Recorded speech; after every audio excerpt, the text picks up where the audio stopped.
I didn't look back at room 12 as the manager marched me toward the front office, but I could feel the balcony behind me like a pulse. The air was colder the farther we got from the room, as if whatever waited behind that curtain had drawn the warmth into itself. The manager didn't speak until we were inside the office, and even then he locked the door before turning toward me with a look that wasn't fear, it was resignation. "You opened it," he said. "I told you not to." I tried to explain that I only moved the curtain, that I never stepped outside, but he shook his head. "That's enough.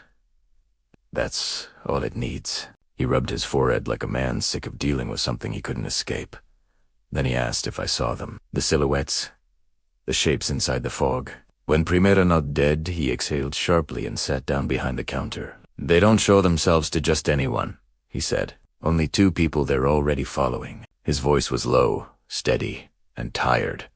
The kind of tone used by someone reliving a trauma instead of telling a story. He told me the motel was built in the 70s, but room 12 had been added later, after the original construction. According to him, it wasn't supposed to have a balcony at all. The first contractor quit halfway through the job, refusing to explain why. The second died in an accident the following week, but the owner at the time insisted on finishing the extension. The balcony was completed by a third crew who left town immediately afterward and never returned. When the room first opened, guests complained about strange noises on the balcony at night, like footsteps pacing just beyond the door. One family reported hearing someone whispering their names from outside. Another guest vanished after the manager found the balcony door wide open and the fog rolling inside the room like smoke.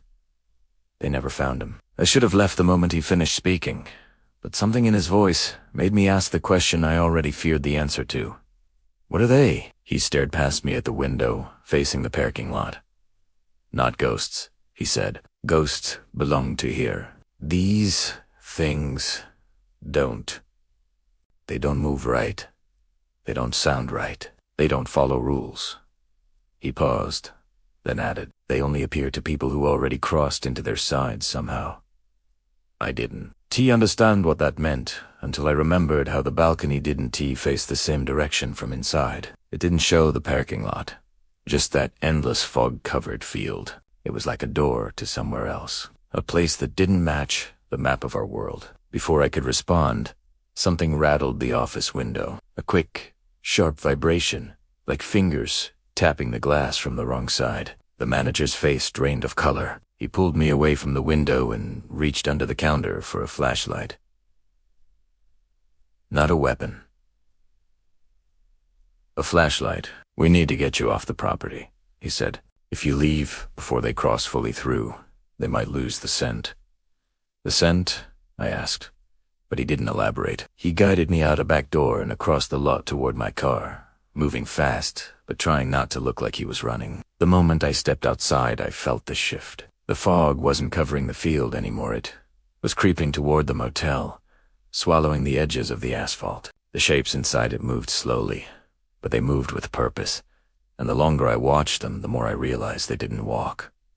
Their legs didn't articulate. They glided, bodies stiff and straight, like mannequins pulled by invisible strings. The manager gripped my arm. "Don't look at them." But I couldn't help it. One of the shapes turned, and though its head was just a dark blur, I felt it lock onto me. A pressure filled the air, not sound, but sensation, like standing in front of a bass speaker. The fog pulsed once, then twice, and all the shapes took a single synchronized step forward. The manager cursed under his breath. "They're crossing faster than I thought."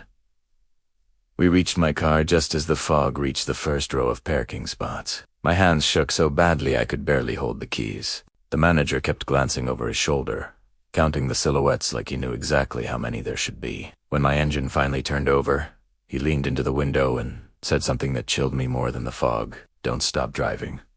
And if you see the fog again, don't slow down. It follows with purpose." I promised to keep going, though Primera didn't understand what he meant. I pulled out of the parking lot as quickly as I could, the tires kicking gravel, the headlights cutting through the dark. In the rearview mirror, the fog pressed against the building like a living thing, trying to wrap itself around the structure. Something tall moved inside it, taller than the others, with long arms that curved at strange angles. I drove until the motel disappeared behind me. The road stretched out straight and empty, lined only by fields and the occasional rusted fence. For a moment I thought I had escaped. The air felt lighter. The silence felt normal again. Then the first patch of fog appeared ahead.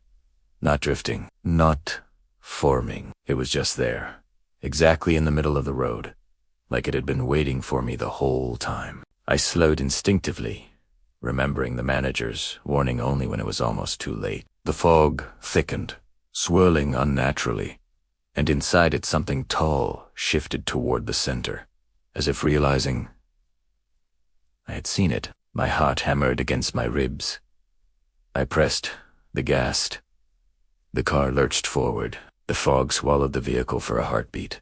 Maybe two, and in that pale silence, I saw shapes closing in from both sides. Not walking. Sliding. Reaching with elongated fingers that scraped lightly across the car's windows. A whisper filled the cabin, not in my ears but in my head, saying my name in a way that didn't sound human at all.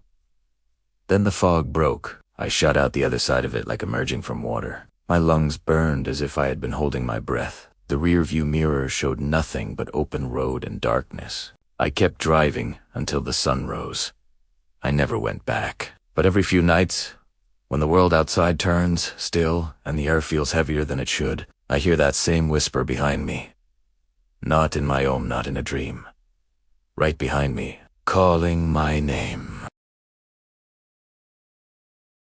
Subscribe and turn on the notification bell to uncover more hidden files, and stay updated with our weekly episodes.